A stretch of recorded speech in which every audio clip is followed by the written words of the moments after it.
네가 이 집에 어울리는 며느리가 아니라는 건 처음부터 알고 있었다. 시어머니는 서류 봉투를 밀어놓으며 차갑게 말했습니다. 이혼 합의서였습니다. 남편은 아내의 말 한마디 들어보지 않고 도장을 찍었습니다. 그렇게 쫓겨난 여자는 위자료 한 푼 없이 6살 아들 손만 잡고 집을 나왔습니다. 20년 뒤 그 재벌 회장이 아들의 졸업식장에 나타났습니다. 학사모를 고쳐주는 전처의 뒷모습을 보는 순간 숨이 멈춘 듯 그 자리에 굳어버렸죠. 그런데 그날부터 20년간 감춰져 있던 거짓말이 하나씩 드러나기 시작합니다. 사연 시작하기 전에 구독 눌러주시면 새로운 사연을 매일 받아보실 수 있어요. 오늘의 사연 시작합니다. 초여름 햇살이 S대학교 졸업식장 위로 쏟아지고 있었습니다. 정문 쪽 잔디밭에는 학사모를 쓴 졸업생들과 꽃다발을 든 가족들이 뒤섞여 웃음소리가 끊이지 않았죠. 그 시각 식장 후문 쪽 주차장에 검은색 대형 승용차 한 대가 소리 없이 멈춰 섰습니다. 뒷좌석 문이 열리고 성진그룹 회장 강태주가 내렸습니다. 곧이어 비서실장 오정환이 반대편 문으로 내리며 주변을 살폈습니다. 회장님, 후문 쪽은 그나마 사람이 적습니다. 빨리 움직이시죠. 오정환이 낮은 목소리로 재촉했지만 태주는 대답 없이 식장 쪽을 바라보고만 있었습니다. 어젯밤까지 싱가포르 출장 일정이 잡혀 있었습니다. 그런데 전날 밤 태주가 갑자기 일정을 취소했죠. 오 실장. 태주가 걸음을 옮기며 입을 열었습니다. 네, 회장님. 기자들 있나? 본사 홍보팀에서 확인한 바로는 출입 기자 배치는 없습니다. 다만 졸업생 가족들 중에 누가 알아볼지 모릅니다.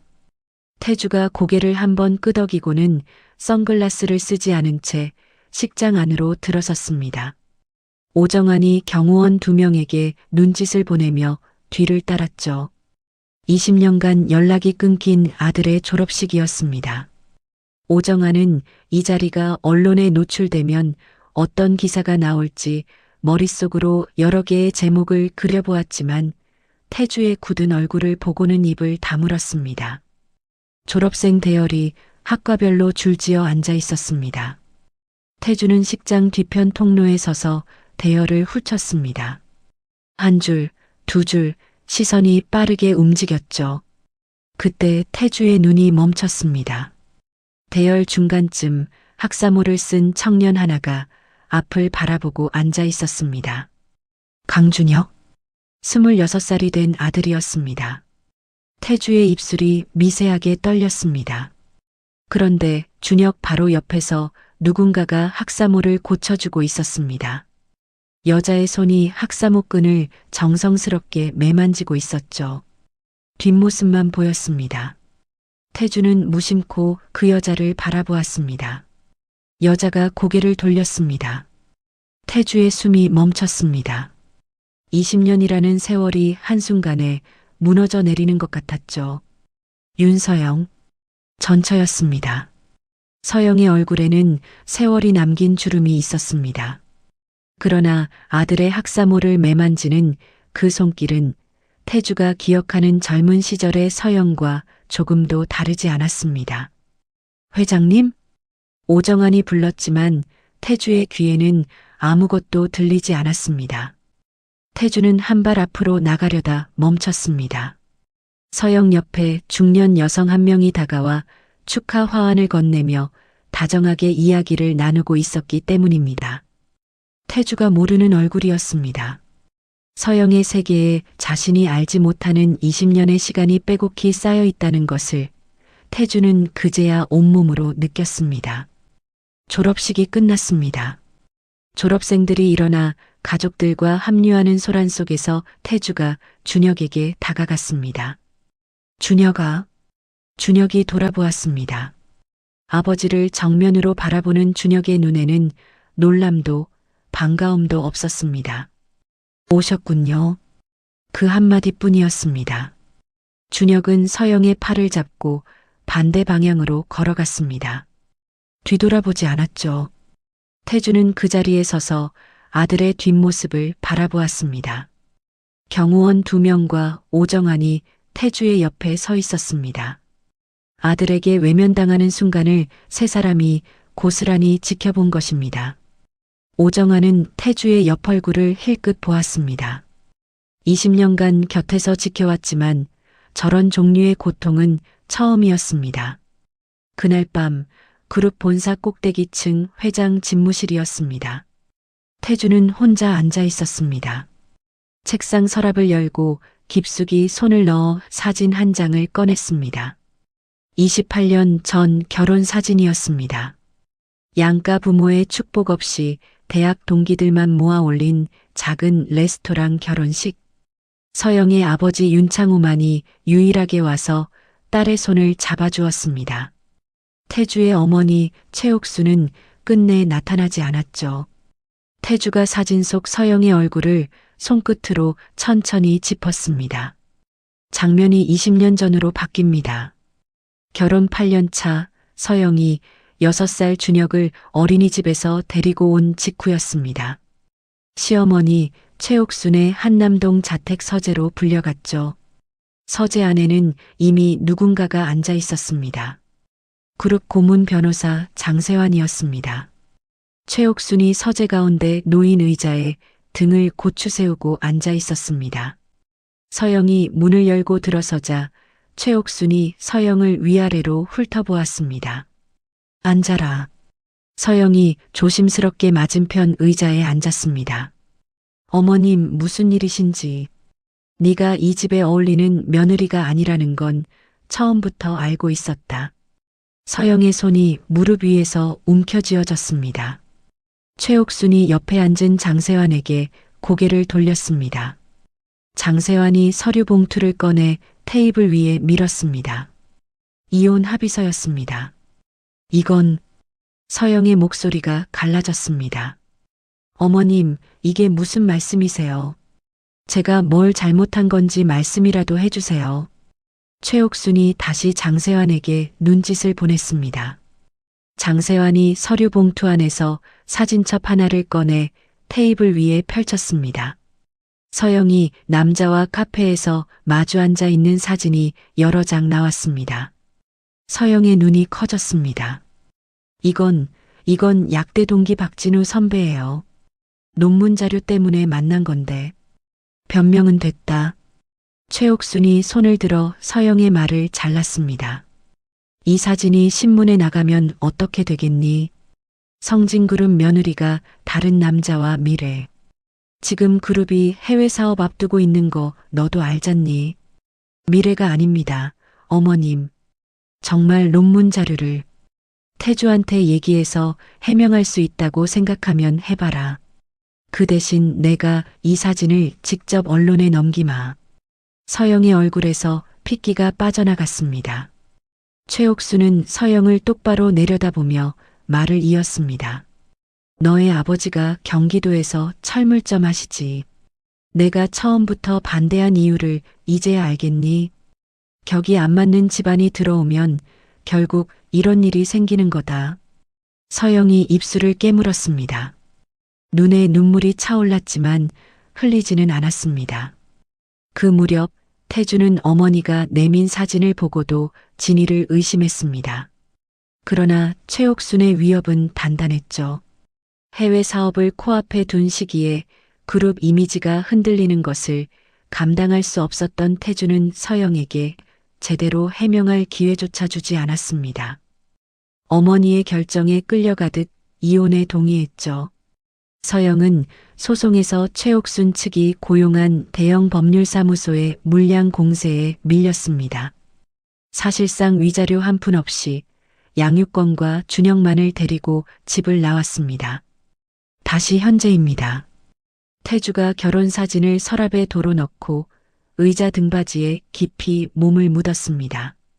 집무실 창 너머로 서울의 야경이 펼쳐져 있었지만 태주의 눈에는 아무것도 들어오지 않았습니다. 이혼 직후 태주는 매달 편지를 썼습니다. 서영의 친정 주소, 경기도 소도시의 철물점으로 보냈죠. 미안하다는 말, 준혁이 이야기, 돌아와 달라는 말은 쓰지 못하고 안부만 적었습니다. 그러나 편지는 한 통도 닿지 않았습니다. 장세환이 서영의 아버지 윤창호를 찾아갔기 때문입니다. 편지를 받으시면 따님한테 더 큰 불이익이 갑니다. 앞으로 오는 우편물은 전부 수치 거부 처리해 주십시오. 윤창호는 떨리는 손으로 편지 봉투를 내려다보았습니다. 사위의 글씨체를 알아보았지만 딸에게 전할 수 없었습니다. 편지는 매달 돌아왔고 태주는 반송된 편지를 한 통도 버리지 않고 모아두었습니다. 3년째 되는 해 마지막 편지가 돌아왔을 때 태주는 펜을 내려놓았습니다. 이후 2차례 사설 조사를 의뢰해 서영과 준혁의 행방을 찾으려 했지만 최옥순이 그룹 보안팀을 동원해 조사를 중단시켰죠. 네가 그 여자를 찾아가면 내가 아이한테까지 손을 쓰마. 최옥순의 그 한마디에 태주는 멈췄습니다. 찾아가는 것이 오히려 서영과 준혁에게 해가 될 수 있다고 판단한 것입니다. 그렇게 태주는 스스로 포기했습니다. 다시 현재입니다. 태주가 비서실장 오정환을 불렀습니다. 윤서영 씨 현재 상황을 알아봐라. 조용하게. 이틀 뒤 오정환이 보고서를 들고 집무실에 들어섰습니다. 서울 외곽 경기도 접경 지역에 15평짜리 약국을 운영하고 계십니다. 약국 이름은 서영약국이고 20년째 같은 자리입니다.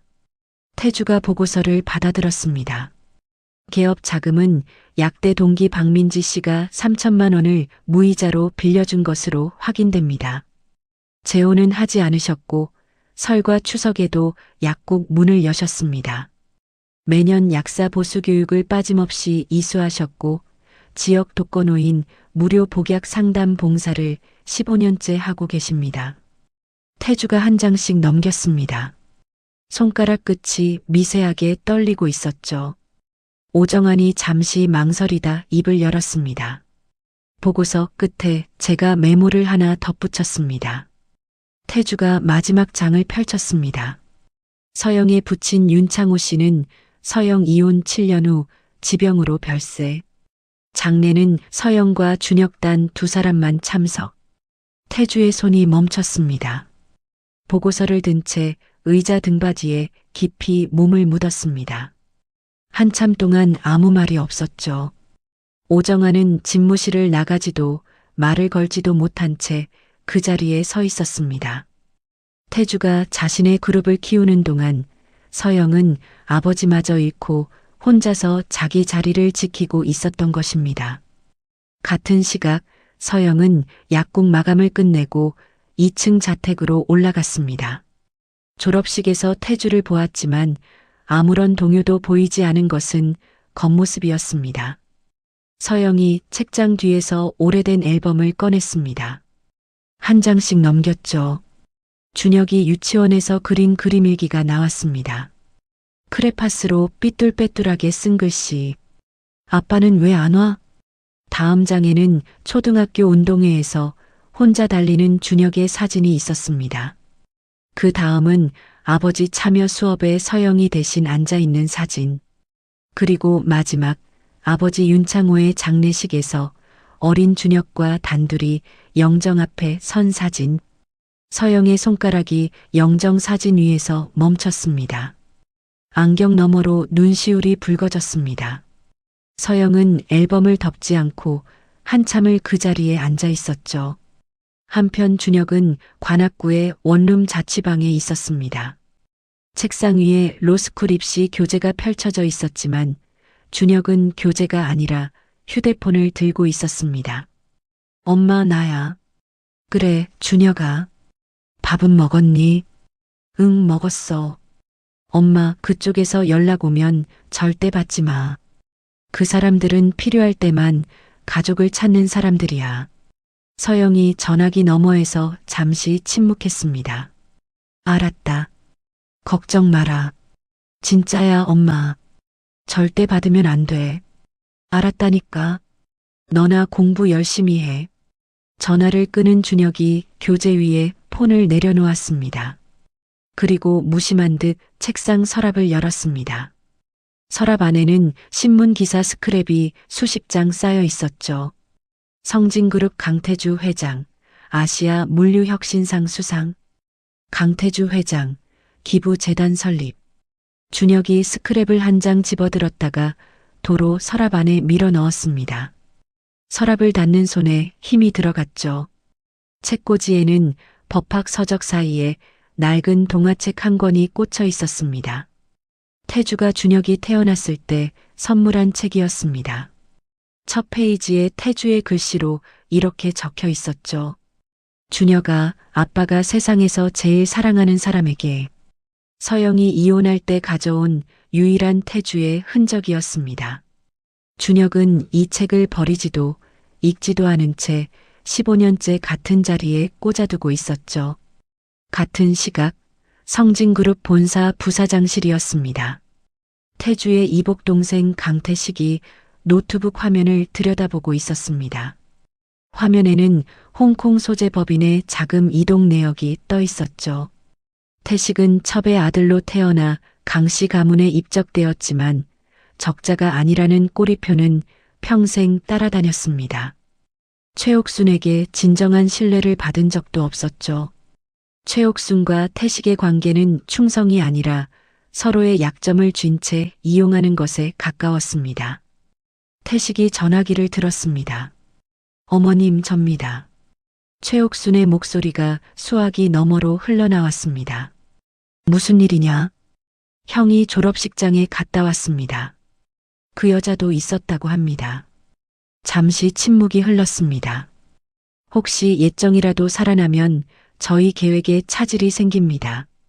최옥순의 대답은 짧았습니다. 그 여자가 다시 이 집안에 발 들이는 일은 없을 거다. 내가 확실히 해두마. 전화를 끄는 최옥순이 한남동 자택 법당 의자에서 일어나지 않은 채 다른 번호를 눌렀습니다. 장 변호사. 네, 명예회장님.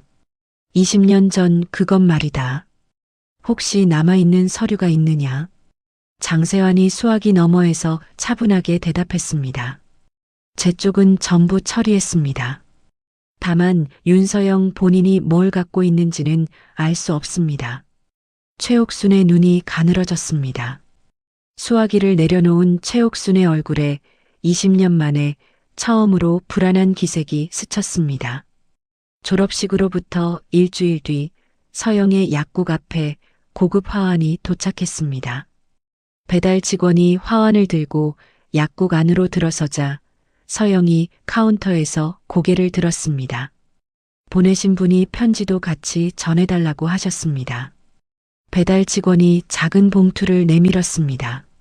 서영이 봉투를 받아들고 한번 내려다보았습니다. 글씨를 확인하지는 않았죠.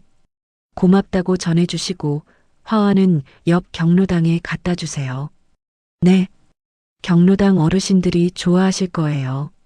배달 직원이 어리둥절한 얼굴로 화환을 다시 들고 나갔습니다. 서영은 봉투를 읽지 않은 채 카운터 서랍에 밀어 넣었습니다. 마침 문을 열고 들어오는 단골 할머니에게 서영이 환하게 웃으며 말했죠. 어머니, 오늘 관절약 가지러 오셨어요? 이쪽으로 앉으세요. 사흘 뒤 태주가 직접 서영의 약국을 찾아가기로 했습니다. 경호 차량에서 내린 태주가 약국 앞에 섰습니다. 유리문 너머로 안이 보였죠. 서영이 휠체어를 탄 노인 환자의 처방전을 꼼꼼히 확인하고 있었습니다. 약 봉지를 하나씩 짚어가며 설명하는 서영의 목소리가 문 밖까지 흘러나왔습니다. 이 약은 아침 식후에, 이건 저녁 식후에 드시는 겁니다. 헷갈리시면 제가 봉지에 해그림 달 그림 그려드릴게요. 환자의 보호자인 중년 여성이 서영의 손을 잡으며 말했습니다. 선생님 아니었으면 우리 어머니 약 관리 어쩔 뻔했어요. 정말. 태주는 유리문 앞에 서서 그 모습을 바라보았습니다. 서영이 이 동네에서 얼마나 단단하게 뿌리를 내리고 있는지가 보였습니다. 태주의 손이 문 손잡이 가까이 갔다가 멈췄습니다. 한참을 서성이다가 결국 문을 열지 못하고 발길을 돌렸죠. 그 무렵 준혁은 로스쿨 등록금과 생활비를 벌기 위해 대형 법률사무소 인턴 면접을 보러 다니고 있었습니다. 두 번째 면접 자리에서 맞은편 변호사가 이력서를 들여다보며 물었습니다. 강준혁 씨, 혹시 성진그룹 강태주 회장과 관계가 있으신가요? 준혁의 얼굴이 돌처럼 굳었습니다. 관계 없습니다. 짧게 답하고 자리에서 일어섰습니다. 면접이 끝난 것인지 준혁이 끝낸 것인지 분간할 수 없었죠. 건물 1층 로비에서 준혁이 벽에 등을 기댔습니다. 긴 숨을 한번 내쉬었습니다. 자신의 성이 강이라는 것이 법조계에서 어떤 그림자를 만드는지 준혁은 다시 한번 느꼈습니다. 며칠 뒤 로스쿨 입시 스터디 동료이자 유일한 절친인 이도현에게서 전화가 왔습니다. 형, 나 성진그룹 경영기획실 인턴 붙었다. 그래, 축하한다. 고마워. 형도 다음 달에 좋은 소식 있을 거야. 준혁이 전화기를 귀에서 살짝 떼었다가 다시 대며 말했습니다. 도연아, 그 회사 부사장이라는 사람 조심해. 뭐? 갑자기 왜? 그냥 조심하라고. 도연은 의미를 알 수 없다는 듯 웃으며 전화를 끊었습니다. 한편 태주는 준혁의 자취방 주소를 알아내 직접 찾아갔습니다. 현관문 앞에 서서 벨을 눌렀죠. 인터폰 너머로 준혁의 목소리가 나왔습니다. 누구세요? 준혁아, 아버지다. 잠시 침묵이 흘렀습니다. 아버지한테 바라는 것도 용서할 것도 없습니다. 엄마와 저를 가장 힘든 시간에 내버려 두고 이제 와서 무슨 이야기를 하겠다는 겁니까? 태주가 인터폰 옆 벽에 손을 짚었습니다. 잠깐만이라도 얼굴 좀 보자. 나눌 이야기 없습니다. 인터폰이 끊겼습니다. 태주가 문 앞에 쇼핑백을 내려놓았습니다. 준혁이 어린 시절 좋아하던 과자들과 로스쿨 입시 응원 카드가 들어있었죠. 다음 날 오정환이 확인했을 때 쇼핑백은 손대지 않은 채 그대로 놓여 있었습니다. 같은 주 서영의 약국에 예고 없이 관할 구청 위생 점검이 나왔습니다. 점검관 2명이 약품 보관 온도부터 조제실 바닥까지 평소보다 훨씬 꼼꼼하게 들여다보았습니다. 서영은 20년간 단 한 번도 적발된 적이 없었기에 당당하게 응했습니다. 그런데 점검이 끝난 직후 건물주 쪽에서 내용 증명이 도착했습니다. 임대차 재계약 시 월세를 지금의 2배로 올리겠다는 통보였습니다. 서영이 내용 증명을 카운터 위에 내려놓고 한참을 바라보았습니다. 위생 점검과 임대료 인상이 같은 주에 일어난 것. 서영은 이것이 우연이 아니라는 것을 알았습니다. 그날 밤 서영이 약국 뒷방 캐비닛을 열었습니다. 안에는 서류 파일이 빼곡했죠. 이혼 당시의 법원 기록, 장세환 명의의 내용 증명 7통, 재산 관련 소송 기록, 그리고 서영이 이혼 직후부터 날짜와 시간을 빠짐없이 기록한 노트가 12건이었습니다. 취업 지원 5곳의 면접 일시와 거부 통보 날짜, 약국 건물 소유주가 개인에서 법인으로 바뀐 사실과 등기부등본 사본, 정체를 알 수 없는 전화번호와 미행이 의심되는 날의 기록. 서영의 20년은 단순한 인내가 아니었습니다. 한 장 한 장이 체계적인 자기 방어의 기록이었죠. 서영이 노트 한 권을 집어들고 건물주 변경 이력을 기록한 페이지를 펼쳤습니다. 약국에 들어온 지 5년째 되던 해 건물 소유주가 개인에서 세안부동산관리라는 법인으로 바뀐 것을 등기부등본을 떼어 확인했었습니다. 그 법인의 실제 주인이 누구인지까지는 알 수 없었지만 법인으로 바뀐 직후부터 임대료 인상 압박이 시작된 시간 순서를 기록해 두었죠. 메모 끝에는 서영의 글씨로 의도적 압박 가능성이라고 적혀 있었습니다. 서영이 노트를 덮고 내용 증명 옆에 나란히 놓았습니다. 임대료 문제를 해결하기 위해 임대차 보호 법률을 직접 찾아보기 시작했죠. 20년 운영한 약국의 재계약 권리가 어디까지인지 확인하고 약사회 지역 모임에서 알게 된 변호사에게 무료 상담을 예약했습니다. 누구에게도 기대지 않고 스스로 문제를 해결하는 것. 그것이 서영이 20년간 살아온 방식이었습니다. 태주는 서영에 대한 압박의 배후를 조사하고 있었습니다. 오정환이 보고를 올렸죠. 위생 점검과 임대료 인상이 같은 주에 일어난 건 우연이 아닙니다. 건물을 소유한 법인 세안부동산 관리를 추적해 보니 장세환 변호사가 등기이사로 등재되어 있습니다. 태주의 얼굴이 일그러졌습니다. 장세환이? 아직도? 네. 어머님의 고문 변호사가 지금까지도 서영 씨에 대한 관리를 하고 있었던 것으로 보입니다. 태주가 전화기를 들어 최옥순에게 직접 전화를 걸었습니다. 어머니, 서영이 약국 건물권은 어머니가 시킨 겁니까? 최옥순의 목소리는 느긋했습니다. 내가 20년 전 일을 아직도 신경 쓰고 있을 것 같으냐? 태주는 어머니의 부인에서 오히려 확신을 얻었습니다. 그러나 확실한 증거 없이 더 밀어붙이면 상황이 꼬일 수 있다고 판단하여 전화를 끊었죠. 오 실장, 장세환의 최근 움직임과 세안부동산 관리의 자금 흐름을 계속 추적해라. 알겠습니다. 오정환이 고개를 숙이고 나갔습니다. 그날 밤 서영은 약국 마감 후 내용 증명과 위생 점검 서류를 나란히 놓고 바라보다가 앨범 뒤를 뒤적였습니다. 고무줄로 묶인 편지 묶음이 손에 잡혔습니다. 서영의 아버지 윤창호가 세상을 떠나기 전에 건네준 것이었죠. 이건 태주 씨가 보낸 건데 너한테 전할 수가 없었다. 미안하다. 아버지가 그렇게 말했었습니다. 서영은 편지 묶음을 한참 내려다보았습니다. 그러다 도로 앨범 뒤에 밀어넣으며 중얼거렸습니다. 지금 내가 할 일은 이게 아니야. 서영이 자리에서 일어나 불을 껐습니다. 어느 월요일 아침 전국 뉴스 속보가 터졌습니다. 성진그룹 해외 유령회사를 통한 800억 비자금 조성 의혹. 검찰 본사 압수수색 착수. 출근길 차 안에서 뉴스를 본 태주가 즉시 오정환에게 전화를 걸었습니다. 지금 본사 상황이 어떻게 돼 있나? 검찰 특수부 검사 20여 명이 이미 본사에 들어와 있습니다. 재무실과 해외사업부 서버를 확보하고 있습니다. 태주의 손이 무릎 위에서 주먹을 쥐었습니다. 자신이 전혀 모르는 규모의 자금이 자신의 이름이 걸린 회사에서 움직이고 있었던 것입니다. 태식은 겉으로는 태주 옆에 서서 위기 대응에 합류했습니다.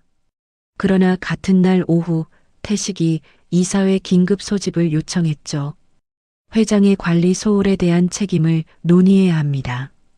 태식은 이미 손을 써두고 있었습니다. 사회이사 권도영, 이영재, 김상호, 그리고 내부이사 2명에게 은밀히 연락을 돌린 뒤였죠. 바로 이때 이 사건의 수사를 지휘하게 된 검사가 있었습니다. 서울중앙지검 특수부 검사 박민지. 서영의 약대 동기이자 20년 직이었죠. 민지가 수사 자료를 검토하던 중 비자금의 출발 계좌를 추적하다가 뜻밖의 기록을 발견했습니다. 같은 법인 계좌에서 20년 전 한성조사라는 탐정업체에 수수료가 지급된 내역이었습니다. 민지가 곧바로 서영에게 전화를 걸었습니다. 서영아, 나야. 민지야. 무슨 일이야? 20년 전 내 이혼에 끼어들었던 사람들이랑 지금 성진그룹 비자금 사건의 돈줄이 같은 통로를 쓰고 있을 가능성이 있어. 서영의 손이 카운터 위에서 멈췄습니다. 네가 20년 동안 기록해왔다는 일지 있잖아. 거기에 장세환이나 한성조사, 세안부동산 관리 관련 내용이 있으면 수사에 결정적인 도움이 될 수 있어. 서영이 한참 말이 없었습니다. 내 기록이 도움이 된다면 보여줄게. 다만 나는 복수를 원하는 게 아니야. 진실이 밝혀지면 그걸로 된 거야. 알았어. 고마워.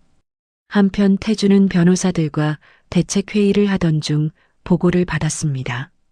검찰이 압수한 서버에서 20년 전 기록이 나온 것입니다. 최옥순의 지시로 한성조사에 지급된 수수료 내역과 그 법인 계좌에 남아있던 업무 보고서였습니다. 보고서 제목은 윤서영 관련 증거물 제작 및 관리였고 서영의 불륜 사진이 연출 촬영이었음을 보여주는 촬영 일지까지 붙어 있었죠. 태주의 손이 떨렸습니다. 회의실 테이블 위에 놓인 서류를 집어든 채 한참을 아무 말도 하지 못했습니다. 처음부터 끝까지 조작이었던 것입니다. 그날 저녁 태주가 최옥순의 한남동 자택을 찾아갔습니다. 서류 출력물을 테이블 위에 내밀었습니다. 이게 뭡니까, 어머니? 최옥순이 서류를 한번 훑어보았습니다. 표정이 변하지 않았죠. 그때 그 여자를 내보내지 않았으면 며느리 스캔들로 그룹 주가가 어떻게 됐겠니? 나는 이 가문과 그룹을 지킨 거다. 서영이는 아무 잘못이 없었습니다. 태주의 목소리가 갈라졌습니다. 잘못이 있고 없고가 중요한 게 아니라 그 여자가 이 가문에 어울리지 않았다는 게 중요한 거다. 태주가 최옥순의 눈을 똑바로 바라보았습니다. 어머니에게서 서영에 대한 미안함이 한 조각도 보이지 않았습니다. 태주의 안에서 무언가가 무너지는 소리가 났습니다. 태식이 먼저 움직였습니다. 서영에게 그룹 외부 변호사를 통해 공식 제안서를 보냈죠. 합의금 50억 원을 줄 테니 과거 이혼에 관한 일체의 진술과 자료 제출, 언론 접촉을 하지 않겠다는 서명을 하라는 것이었습니다. 동시에 서영의 약국 건물을 소유한 세안부동산 관리에 임대차 해지 통보를 준비시켰습니다. 서영은 태식 측 변호사의 제안을 단칼에 잘랐습니다. 20년 전에도 돈으로 나를 내보내더니 20년이 지나도 돈으로 입을 막으려 하는구나. 내가 필요한 건 50억이 아니라 진실이야. 서영은 전화를 끊자마자 민지에게 연락했습니다. 내가 가진 기록 전부 수사 자료로 제출할게. 노트 12건, 내용 증명 7통, 등기부등본 4본, 취업방해 메모, 전화 기록. 전부 다. 준혁은 뉴스를 통해 아버지의 그룹이 비자금 수사를 받고 있다는 것을 알았습니다. 서영에게 전화를 걸었죠. 엄마, 괜찮아? 검찰에서 연락이 왔다. 내가 가진 자료를 제출하기로 했어. 준혁의 표정이 단단해졌습니다. 법학을 공부한 사람으로서 상황의 무게를 바로 알아챘죠. 그날 밤 준혁이 서영의 약국으로 달려왔습니다. 캐비닛에서 꺼낸 노트 12건을 한 권씩 읽기 시작했습니다. 페이지를 넘길 때마다 준혁의 얼굴이 굳어졌습니다. 취업 지원서를 5곳에 넣고 5곳 모두 면접 뒤 거부당한 기록. 그중 한 곳의 인사 담당자가 비공식적으로 흘린 말. 위에서 채용하지 말라는 연락이 왔습니다.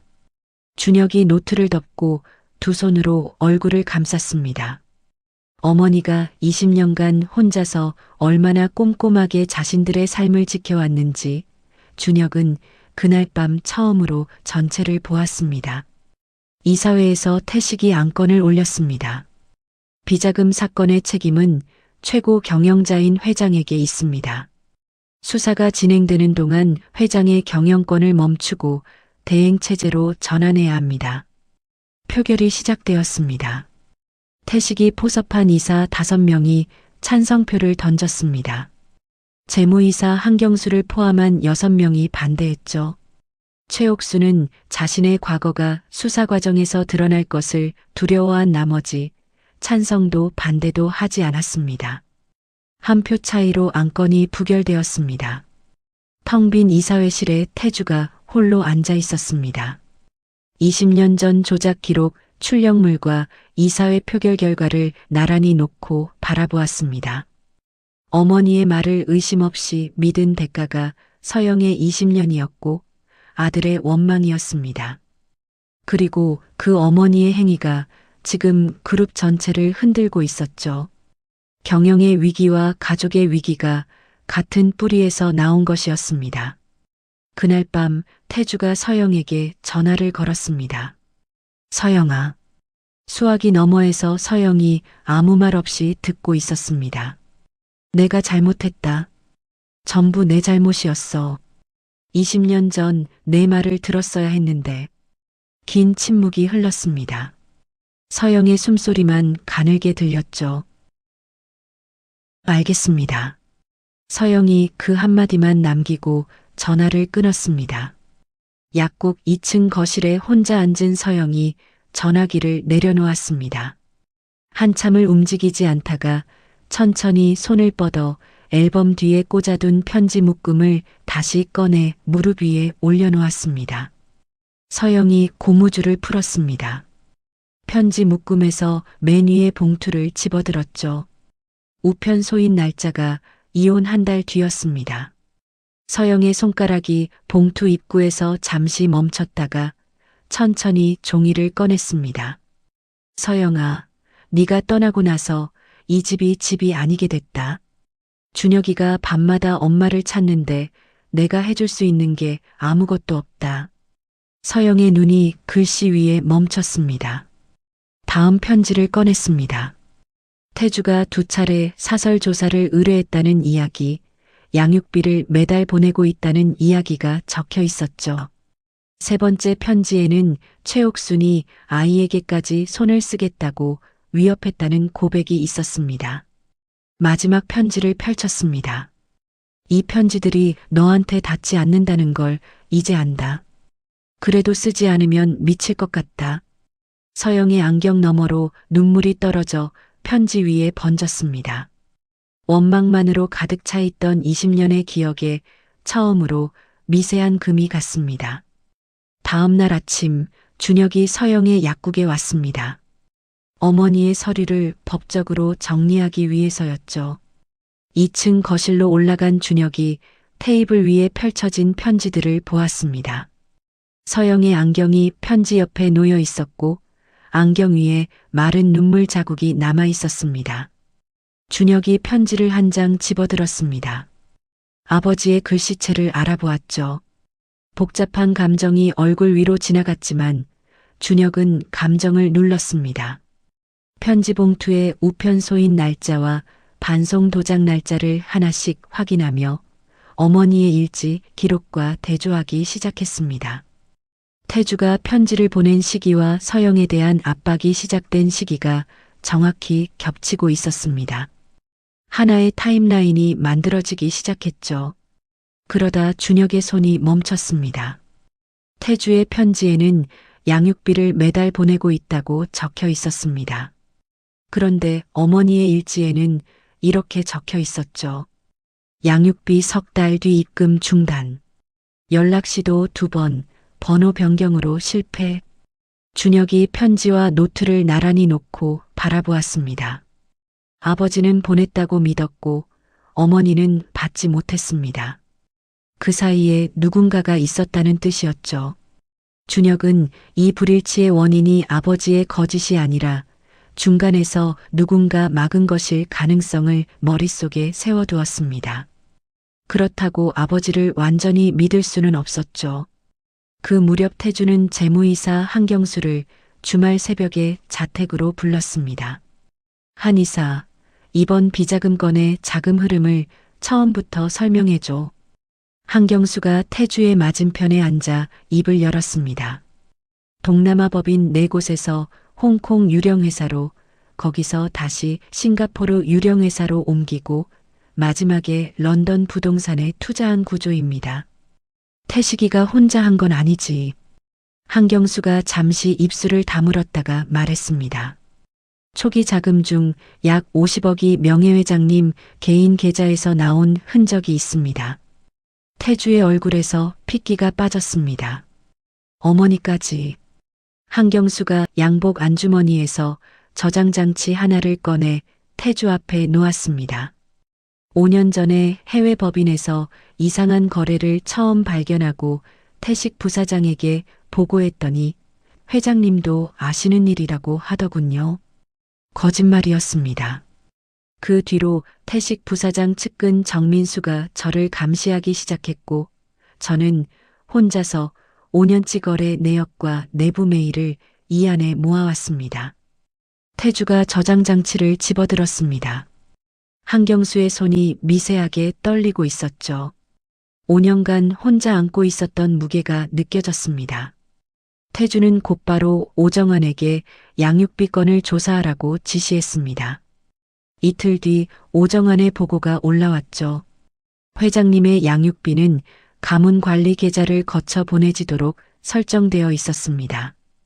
해당 계좌의 실질 관리자가 장세환 변호사였고 이혼 석 달 뒤부터 서영 씨 쪽으로의 송금을 막고 그 돈을 명예회장님 개인 관리 자금으로 돌렸습니다. 태주가 책상 위에 두 손을 짚었습니다. 고개를 숙인 채 한참을 움직이지 않았죠. 서영이 양육비 한 푼 없이 20년을 버틴 것은 태주가 보내지 않아서가 아니라 또 한 번 누군가가 중간에서 막았기 때문이었습니다.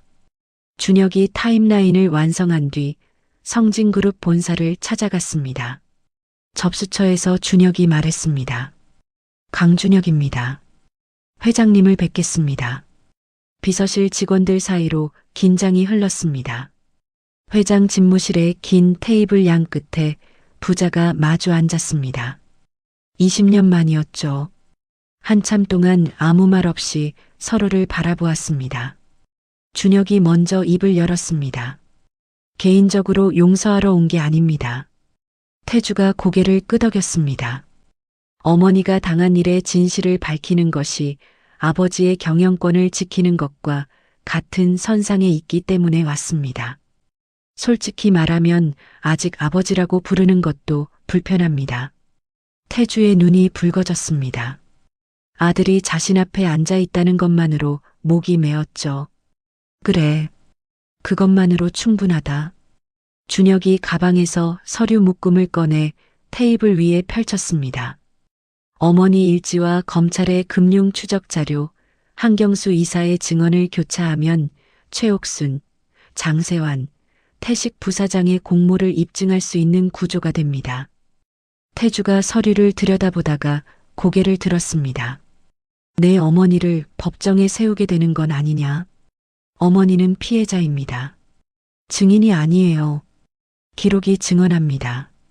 태주가 준혁을 바라보았습니다. 26년 전 품에 안았던 아이가 지금 맞은편에서 법적 구조를 설명하고 있었습니다. 준혁의 중재로 태주, 서영, 준혁 세 사람이 서영의 약국 2층 거실에서 만났습니다. 20년 만에 처음으로 한자리에 모인 것이었죠. 좁은 거실 식탁에 세 사람이 마주 앉았습니다. 서영이 태주를 보자마자 말했습니다. 할 말 있으면 짧게 해. 태주가 서류도 꺼내지 않았습니다. 변명도 하지 않았죠. 의자에서 일어나 서영 앞에 무릎을 꿇었습니다. 내가 너를 지키지 못했다. 20년 전에도 그 후에도 그건 어떤 이유로도 변명할 수가 없어. 서영의 단단했던 표정이 흔들렸습니다. 입술을 꽉 다물었지만 턱끝이 떨리고 있었죠. 준혁이 두 사람을 번갈아 보며 입술을 깨물었습니다. 서영이 먼저 숨을 고르고 입을 열었습니다. 당신 사과를 받아들이는 것과 용서하는 건 다른 문제야. 지금은 사과보다 해야 할 일에 집중하자. 서영이 태주를 똑바로 바라보며 물었습니다. 양육비가 석 달 뒤부터 끊긴 건 당신이 안 보낸 거야? 매달 빠짐없이 보내라고 지시했어. 장세환이 중간에서 막은 걸 이번에 확인했다. 서영의 눈이 흔들렸습니다. 20년간 양육비조차 보내지 않은 남자라고 믿어왔던 것이 부분적으로 깨지는 순간이었죠. 그러나 서영의 표정은 곧 다시 단단해졌습니다. 그것이 태주의 책임 전부를 덜어주는 것은 아니었으니까요. 세 사람은 실무 이야기로 들어갔습니다. 서영의 기록, 검찰의 자금 추적, 한경수의 증언을 합치면 공모를 입증할 수 있다는 결론이 나왔죠. 준혁이 어머니의 자료를 법적 형식에 맞게 다시 정리하겠다고 나섰습니다. 가족이 아닌 팀으로서 세 사람의 전선이 처음으로 만들어진 것이었습니다. 태식이 움직였습니다. 태주가 서영, 준혁과 손을 잡았다는 정보를 입수한 직후였죠. 경로는 단순했습니다. 인턴 이도현이 준혁에게 보낸 메시지에 준혁이 가족 일 좀 있어라고 답한 것을 태식의 비서가 도현에게서 전해 들은 것입니다. 태식이 최옥순에게 전화를 걸었습니다. 어머님, 형이 그 여자의 자료를 확보하면 어머님의 과거 지시 내역, 장세환과의 연결, 비자금 초기, 계좌까지 전부 드러납니다. 검찰이 어머님을 직접 부를 수 있습니다. 수화기 너머에서 최옥순의 숨소리가 가늘게 들렸습니다. 장 변호사한테 연락해라. 서영이 약국 건물, 그 법인 통해서 건물을 팔아버려. 그 여자를 내보내.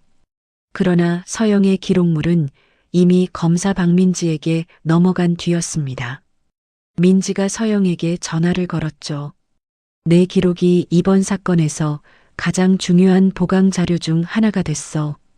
앞으로 법정에서 필요하면 기록을 쓴 경위를 설명해 줄 수 있겠어? 내가 쓴 기록이니 내가 설명하는 게 맞지. 서영의 목소리는 담담했습니다. 최옥순이 지시한 약국 건물 매각과 퇴거 통보는 오히려 검찰 입장에서 증거를 없애려는 시도이자 핵심 참고인을 압박하는 행위로 비칠 수 있었습니다. 역효과가 시작된 것이죠. 태주는 그룹 법무팀과 별도로 개인 변호사를 선임했습니다. 최옥순과 태식에 대한 고발을 준비하면서 한경수에게 말했습니다. 이건 회장이 아니라 강태주 개인으로 하는 일이야. 내 어머니고 내 동생이지만 더 이상 이 사람들의 잘못을 내 이름으로 덮을 수는 없어. 한경수가 고개를 숙였습니다. 알겠습니다, 회장님. 한편 이도현이 퇴근 후 준혁에게 전화를 걸었습니다. 형, 우리 회사 부사장님 비서가 자꾸 형에 대해 물어보는데 좀 이상해. 뭘 물어보는데? 요즘 뭐 하냐, 누구 만나냐, 이런 거. 처음엔 그냥 관심인가 했는데 계속 그래. 준혁의 눈이 좁아졌습니다. 도연아, 그리고 나한테 보여줄 거 있다고 했지. 아, 맞다.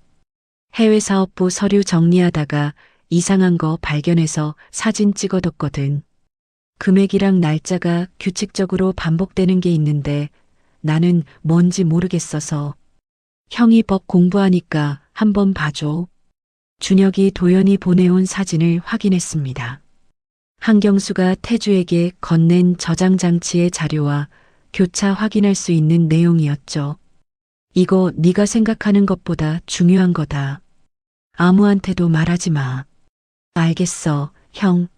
서영의 약국 건물에 퇴거 통보가 날아왔습니다. 서영은 준혁의 자취방 근처 소규모 상가에 임시 약국 이전을 준비했습니다. 20년간 자신의 이름을 내걸고 운영해온 약국이었죠. 이삿짐을 정리하는 서영의 손이 잠시 멈췄습니다. 약국 입구에 걸린 서영 약국 간판을 올려다보았습니다. 떠나는 것이 서러운 게 아니었습니다. 떠나야만 하는 이유가 서러운 것이었죠. 준혁이 박스를 들고 약국 안으로 들어오며 말했습니다. 엄마, 이제는 빼앗기기만 하는 삶이 아니라 되찾는 삶을 살자. 서영이 아들을 돌아보았습니다. 대답 대신 고개를 한번 끄덕였죠. 마지막 박스를 실은 트럭이 출발했습니다. 서영이 빈 약국의 캐비닛 서랍을 닫았습니다. 서류는 이미 전부 검찰에 제출한 뒤였죠. 텅 빈 공간에 서랍 닫히는 소리가 울렸습니다. 서영이 약국 문을 잠그고 나와 트럭 조수석에 오르기 전 준혁에게 말했습니다. 내 아버지한테 전화해서 이사 트럭은 필요 없다고 전해. 태주가 오정환을 통해 이사를 돕겠다고 연락해온 것에 대한 대답이었습니다. 서영은 아직 태주의 도움을 선뜻 받아들이지 못했죠.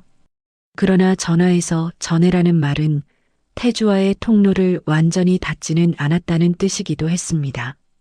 임시 약국 이전을 마친 지 일주일째 되는 일요일 오후였습니다. 서영과 준혁이 새 약국 근처 오래된 분식집에 앉아 있었습니다. 떡볶이를 시켜놓고 오랜만에 수사도 재판도 아닌 이야기를 하고 있었죠.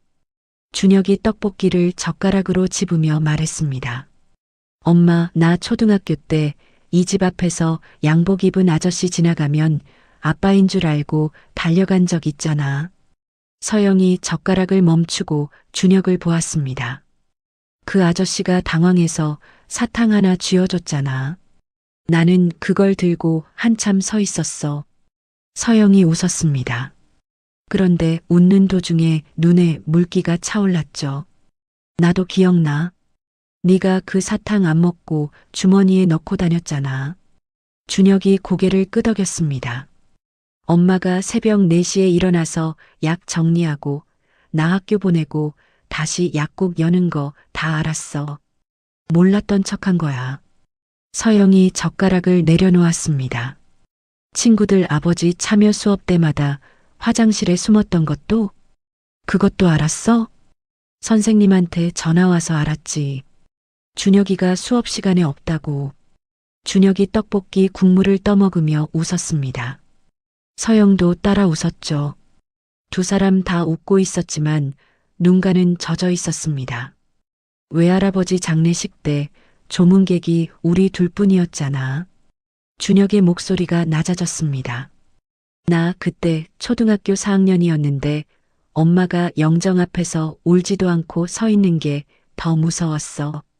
서영이 물컵을 들어 한 모금 마셨습니다. 손이 미세하게 떨리고 있었죠. 울면 네가 더 무서울까봐 참은 거야. 한참 동안 두 사람 사이에 말이 없었습니다. 분식집 창 너머로 오후 햇살이 들어오고 옆 테이블에서는 중학생들이 떠드는 소리가 났습니다. 준혁이 먼저 입을 열었습니다. 엄마, 이제 괜찮아질 거야. 서영이 준혁의 손등을 한번 톡 쳤습니다. 밥이나 먹어라, 식는다. 두 사람은 다시 떡볶이를 집어먹었습니다. 이 소박한 일요일 오후가 앞으로 올 법정 싸움 전에 가장 따뜻한 시간이었습니다. 수요일 서울중앙지방법원 대법정에 첫 공판이 열렸습니다. 검사 박민지가 자리에서 일어나 모두 진술을 시작했습니다. 이 사건은 단순한 기업 비자금이 아닙니다. 20년 전부터 이어져 온 가문 차원의 조직적 불법 행위의 연장선입니다. 민지가 스크린에 자금 흐름도를 띄웠습니다. 비자금의 출발 계좌를 추적한 결과 동일한 법인 계좌가 20년 전 탐정업체 수수료 지급, 양육비 차단 그리고 현재의 유령회사 자금 이동에 공통으로 사용되었음이 확인되었습니다. 방청석에서 태주가 선글라스도 쓰지 않은 채 앉아 있었습니다. 피고인석에 어머니 최옥순이 휠체어에 앉아 있었고 그 옆에 동생 태식이 서 있었습니다. 법정 반대편 방청석에는 서영과 준혁이 나란히 앉아 있었죠. 태주와 서영의 시선이 법정을 가로질러 잠시 마주쳤습니다. 둘 다 고개를 돌리지 않고 다시 정면을 바라보았습니다. 2차 공판에서 결정적인 순간이 왔습니다. 태식 측 변호인이 자리에서 일어나 서영의 일지를 공격했습니다. 이 기록은 이혼에 대한 개인적 원한을 품은 당사자가 주관적으로 작성한 것입니다. 법적 증거로서 가치가 의심스럽습니다. 민지가 곧바로 보충 자료를 법정에 제출했습니다. 서영의 일지 기록과 정확히 일치하는 은행 거래, 대조표, 탐정업체 한성조사의 폐업 기록, 그리고 한성조사 전직 직원 김광호의 진술서였습니다. 당시 장세환 변호사의 지시로 윤서영 씨의 사진을 연출해서 촬영했습니다. 김광호의 진술서가 법정에 읽혔을 때 방청석이 술렁였습니다. 20년 전 증거 조작의 실행자가 직접 증언한 것이었죠. 준혁이 민지에게 김광호의 소재 파악을 건의하여 검찰 조사가 이루어진 것이었습니다. 여기에 이도연이 성진그룹 인턴 중 촬영한 해외사업부 자료가 한경수의 증거와 교차 확인된 결과물까지 함께 제출되면서 태식 측 변호인의 반론은 힘을 잃었습니다. 재판이 진행되는 동안 여론이 서영 쪽으로 기울었습니다. 한 방송사가 재벌가 며느리 강제 이혼의 전말이라는 제목으로 60분 특집을 내보냈죠. 서영의 임시 약국에 응원 화환과 편지가 쏟아졌습니다. 먼 지역에서 일부러 약을 사러 오는 사람들도 있었습니다.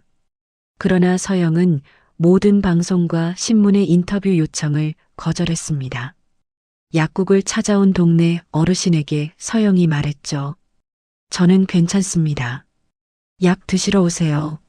3차 공판에서 최옥순이 증인석에 섰습니다.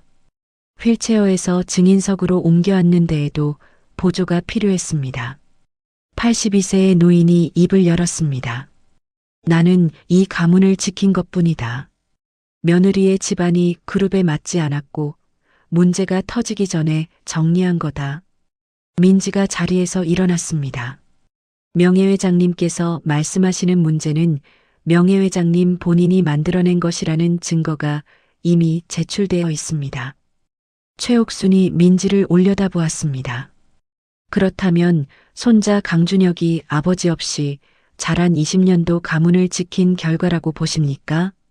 최옥순의 입이 열렸다가 닫혔습니다. 말이 나오지 않았죠. 방청석에 앉은 준혁과 시선이 마주치자 최옥순이 고개를 돌려버렸습니다. 법정 안의 모든 사람이 최옥순의 논리가 무너지고 있음을 느꼈습니다. 재판의 향배가 기울자 태식이 법정 밖에서 마지막 승부수를 던졌습니다. 주요 기관 투자자 5곳에 서한을 보낸 것이죠. 현 회장 체제로는 그룹 정상화가 불가능하니 경영권을 바꿔야 한다는 내용이었습니다. 동시에 소액 주주들을 모아 임시 주주총회 소집을 시도했습니다. 그러나 한경수가 태식이 서한을 보내기 전에 성진그룹 주식을 미리 팔아주가 하락해서 이익을 챙기려 한 정황을 잡아내 금융당국에 신고했습니다. 소액주주 쪽에서도 이 사실을 알게 되면서 총회 소집 요구를 거둬들였죠. 태식은 기존 혐의에 더해 시세 조종이라는 추가 혐의를 자초했습니다. 4차 공판에서 장세환이 증인석에 앉았습니다. 처음에는 변호사 업무상 비밀을 들어 최옥순과의 대화 내용 진술을 거부했죠. 그러나 검찰이 장세환 개인법인 계좌를 통해 비자금이 지나간 기록과 양육비 차단 내역을 들이밀자 장세환의 얼굴에서 여유가 사라졌습니다. 검찰이 조건을 제시했습니다. 사실대로 진술하면 구형을 낮춰주겠다는 것이었죠. 장세환이 고개를 숙이고 입을 열었습니다. 20년 전 이혼 증거 조작, 윤서영 씨 취업 방해 5건, 양육비 차단, 약국 건물법인 매입을 통한 관리, 모두 최옥순 명예회장님의 지시로 제가 실행했습니다. 법정이 조용해졌습니다. 최옥순이 피고인석에서 눈을 감았죠. 판결일이 왔습니다. 재판장이 판결문을 읽었습니다. 최옥순, 징역 3년에 집행유예 5년, 82세 고령과 건강 상태를 참작한 것이었습니다. 태식, 실형 4년, 장세환, 징역 2년에 집행유예 3년, 변호사 자격 영구 박탈, 정민수, 징역 1년 6개월에 집행유예 3년. 판결문 끝에 재판장이 덧붙였습니다. 20년 전 윤서영 씨의 이혼 사유였던 불륜 증거는 완전한 조작이었음이 확인되었습니다. 서영이 법정을 나섰습니다.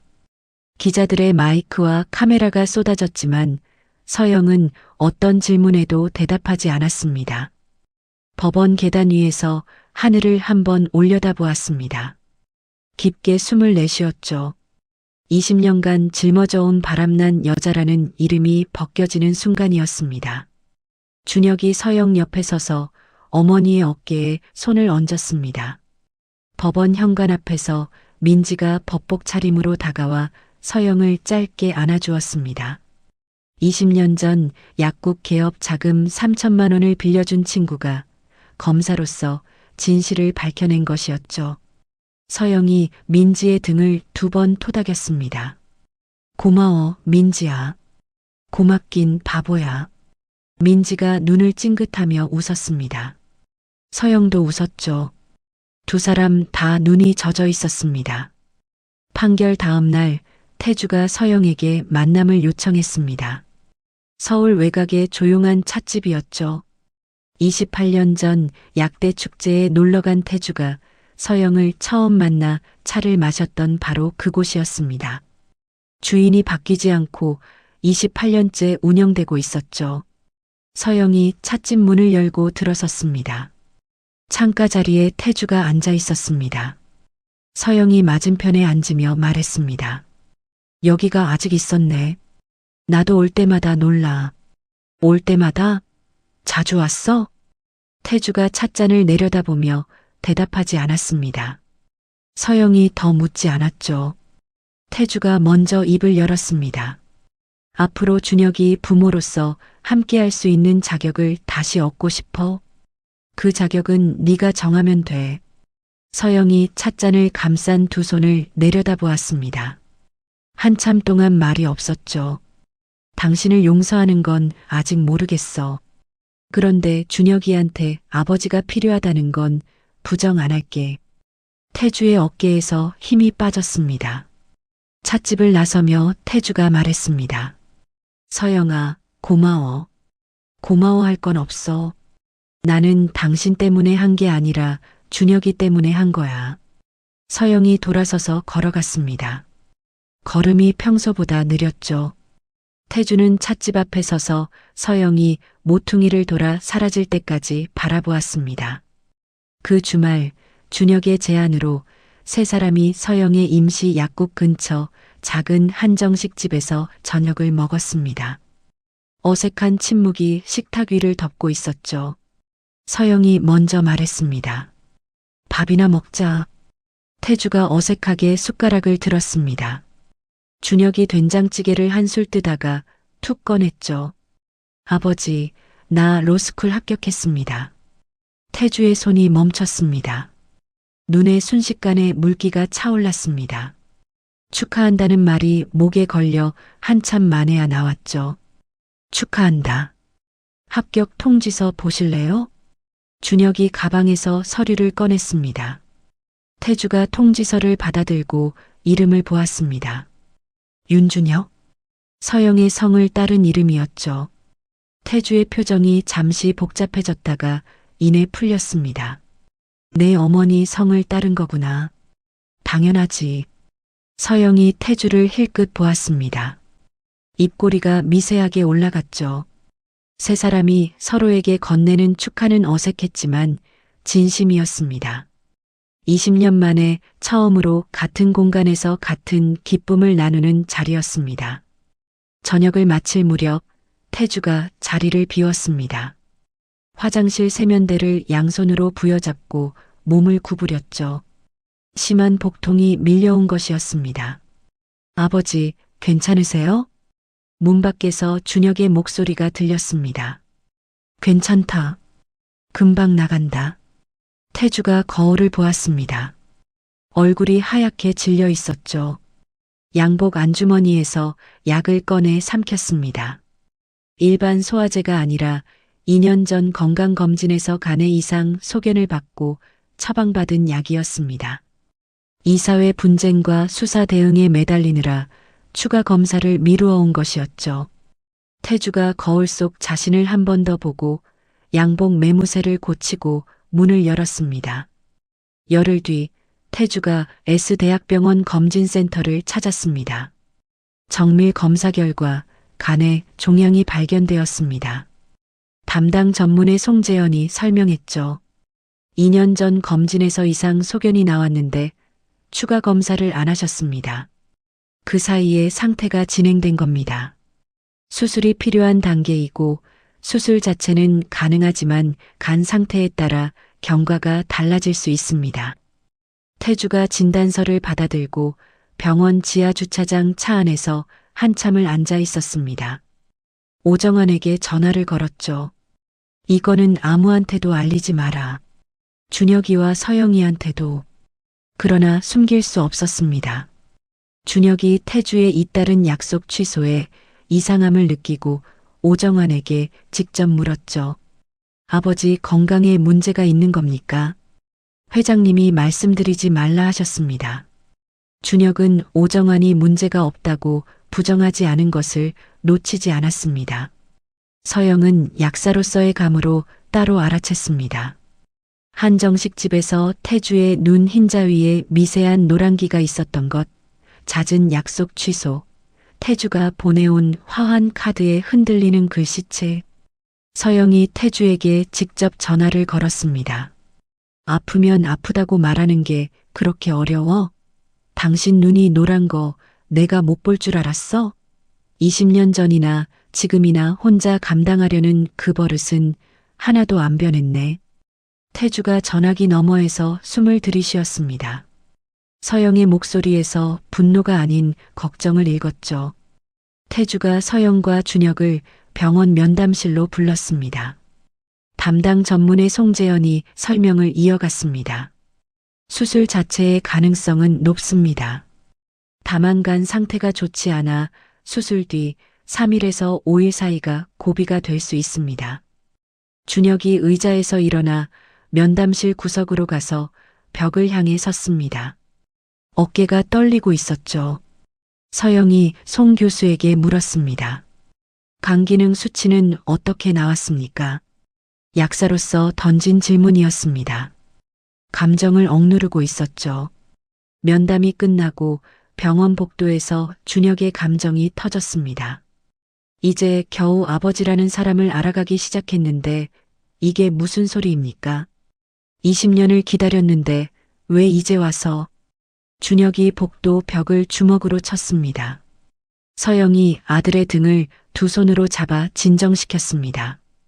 그리고 태주를 돌아보며 짧게 말했죠. 수술 일정부터 잡아. 준혁이 로스쿨은 내가 알아서 할게. 당신은 살아있기만 하면 돼. 수술 전 일주일간 서영이 매일 오후 병원에 왔습니다. 약국은 오전만 열었죠. 수술 전간 상태를 끌어올려야 한다는 송 교수의 지시에 따라 서영이 직접 식단을 짰습니다. 태주가 먹고 있는 다른 약과 충돌이 없는지도 하나하나 확인했죠. 보호자분이 약사시라 약 관리를 직접 하시네요. 간호사의 말에 태주가 서영을 보았습니다. 약국 수입이 줄겠는데 괜찮겠어? 이것도 약사 일이야. 서영이 태주의 말을 잘랐습니다. 수술 전날 밤 서영이 병실 침대 옆 의자에 앉아 있었습니다. 준혁은 잠시 자취방에 다녀오겠다며 자리를 비운 뒤였죠. 태주가 천장을 보며 말했습니다. 20년 전 내가 너를 지키지 못한 건 어머니가 무서워서가 아니었어. 서영이 태주를 보았습니다. 너 없이도 그룹을 키우면 다 해결될 거라고 생각한 나의 오만이었어. 너랑 준혁이보다 성진 그룹을 먼저 생각한 내가 제일 나쁜 놈이야. 서영이 한참 동안 아무 말 없이 태주의 손등을 내려다보았습니다. 그리고 조용히 그 손을 잡았습니다. 서영의 손이 떨리고 있었죠. 20년간 얼어있던 것이 녹기 시작하는 순간이었습니다. 수술 당일 아침 7시 수술실 앞 복도에 준혁과 서영이 나란히 앉아 있었습니다. 민지가 출근 전에 들러 서영에게 커피 한 잔을 건네며 말했죠. 괜찮을 거야. 오정환과 한경수가 복도 끝에서 대기하고 있었습니다. 준혁이 말했습니다. 엄마, 아버지 괜찮아지면 우리 셋이 제주도 가자. 아버지가 편지에 나 어릴 때 데려가겠다고 약속한 곳. 그래, 가자. 서영이 짧게 답하고 두 사람은 수술실에 빨간 불이 켜지는 것을 바라보았습니다. 20년이라는 시간은 참 많은 것을 바꿔놓았습니다. 한 남자의 머리카락을 하얗게 만들었고, 한 여자의 손을 거칠게 만들었고, 6살이던 아이를 법학도로 키워냈죠. 그런데 이 세 사람의 이야기를 보면서 한 가지 생각이 듭니다. 용서라는 건 한 번에 오는 게 아니라는 거예요. 서영은 태주를 단번에 용서하지 않았습니다. 준혁도 아버지를 금방 받아들이지 못했죠. 그래도 세 사람은 서로를 향해 한 걸음씩 걸어갔습니다. 아주 천천히, 아주 조심스럽게요. 다시 한 지붕 아래로 돌아간 것이 아닙니다. 각자의 자리에서 같은 하늘을 올려다보는 법을 배운 것이죠. 그리고 그것만으로도 충분했습니다. 혹시 지금 연락이 끊긴 가족이 있으신가요? 차마 꺼내지 못한 말이 있으신가요? 오늘 이 이야기가 그 한마디를 꺼내는 작은 용기가 되었으면 좋겠습니다. 이야기를 끝까지 들어주신 분이 계시다면 잘 들었다고 댓글 하나만 남겨주세요. 감사합니다.